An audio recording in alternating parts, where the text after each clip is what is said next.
Hello, welcome to Sound and Fury Book Reviews. As usual, I'm Tina. Today I'm doing a book review of The Homecoming by Zoe Apostolides. Apologies if that's mispronounced. Which is coming out July 25th, 2025 from Salt Publishing. It's a Gothic mystery. I received this arc from NetGalley in exchange for a fair review. An atmospheric and haunting Gothic mystery that also manages to weave in a look at the expectations placed on women in domestic spaces.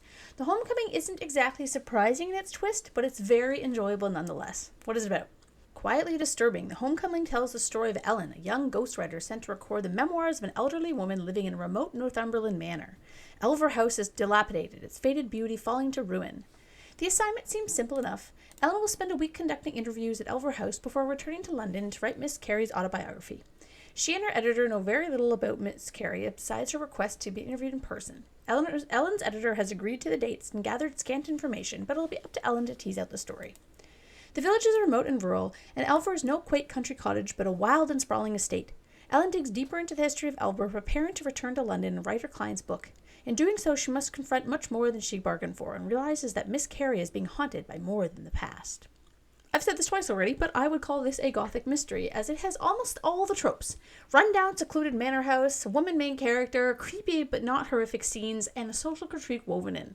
All the best Gothic stories have some grander theme, though this one addresses it head-on rather than through allegory or more subtle means, which is fine. I really enjoyed this book. I can't say I loved it, but that's only because the twist was super obvious to me, to the effect that the reveal felt too drawn out. I guessed it around 30% and knew it for sure at like 40, though a tagline on the blurb that I didn't read to you kind of spoils it anyway. If we were supposed to know the twist early on, the fact that Ellen does not is a choice that I'm not sure works. Like, she should have figured it out earlier if that's the case. Yet, this is not to say the book isn't enjoyable, even knowing the twist. It's immensely interesting because the main character is very likable, Miss Carey's memoirs give it a historical fiction feel at times, and the house is so atmospheric. It does move at a slower pace, which might not work for people, but I really enjoyed it. And I could have used a few more flashbacks from Miss Carey to really cement the central theme of the book, but I found myself unable to put this book down. It takes on the feel of a classic Gothic story at times due to its languid pace, which I really enjoyed, so it's more in tune with The Woman in White than, say, like Starling House. The house, as I said, is great. It's grand, yet falling down with interesting grounds. The Elvers were cool. I didn't really know what those were. They're on the cover. They're kind of like eels, but they're not. And the idea of their migration as a sort of homecoming fit well with the overall theme of the story. The initial scenes of the novel are downright scary and really drew me into reading. If the author wants to try a full-on horror novel, I'm sure she'd write a really great one because those scenes were really, really freaky. The writing, for being first person, which I'm always picky about, was well done. The book has a few interesting second-person lines which tie into the theme and make the novel feel like a long letter at times. This was really fun and had a way of kind of like drawing you kind of out of the story for a moment. I thought that was a really interesting kind of technique. The main theme of the book is motherhood, specifically the role of women if and once they become mothers, which I found both interesting and frustrating.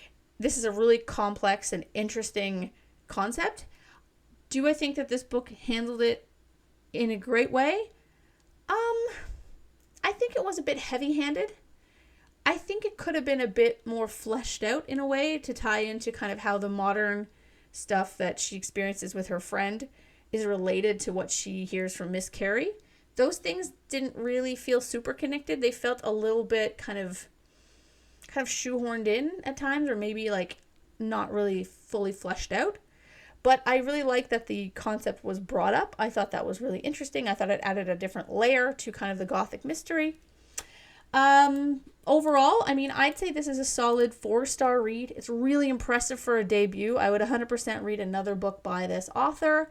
And thank you so much to NetGalley and to the publisher for the e-arc. I really appreciated it. So yeah. Also, do you like my nails? I got these done on my birthday, and I like them because normally I bite my fingernails, and so once in a while I'll go and get these acrylics put on to kind of like train myself not to bite my nails. It never works, but I'm like, to try again. Anyway, bye.